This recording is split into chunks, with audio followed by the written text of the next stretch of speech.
this side of it. That setup there at Brighton is incredible, isn't Yeah. it? Especially that academy side. Yeah. You must have come across some of the very good managers, what they've had. Yeah. Did you have a look at Zerbi while he was there? So I was in a few weeks back. So when I done the transition, was working in the academy, and Graham Potter was manager, who was, again, breath of fresh air, watching his training.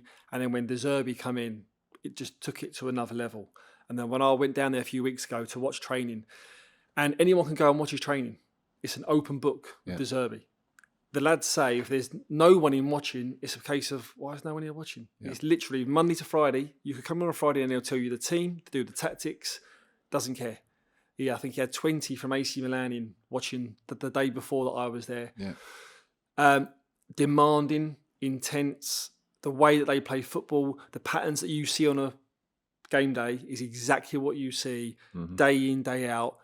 Changing the players, they know all their roles, all their responsibilities. If it's not done properly, it stops, it's done again. Absolutely superb. Blew me away. See, people listening will think, well, that's normal, surely. Yeah. But we can tell them, we've worked with a lot of managers, been managers ourselves. It is difficult to replicate from a training pitch to the match day. You have to do it. What's the point of training something which is not exactly what you're going to do on a Saturday? But you would say from the outside, well, surely all managers do that.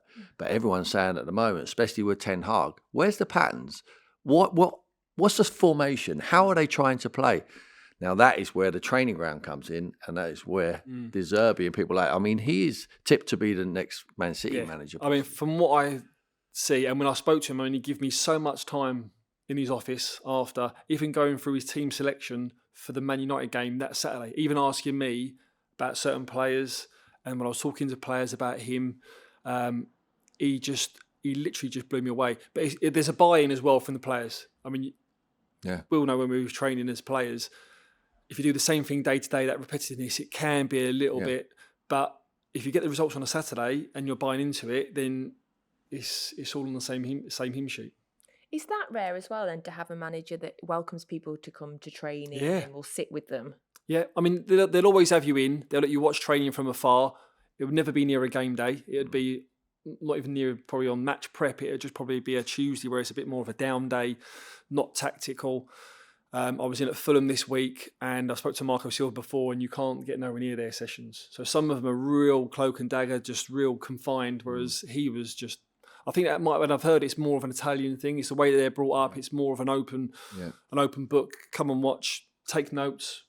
You know, you're not allowed to video record, but take away anything that you want, because whatever you think you're going to take from this, I'll always be one step ahead. I had it at Blackburn back when I was playing. Roy Hodgson used to have loads of people watching training. And he used to make it very clear to us that they're not here to watch you, they're here to watch me. That's what he used to say to us. He said they want to learn. So that's why they're here. So if you listen, you might learn. You know, I was going through a bad time at that stage, and he was quite forthright with, I'm the governor. That's why they're here. You listen, and we might pick up, and we might move up the league.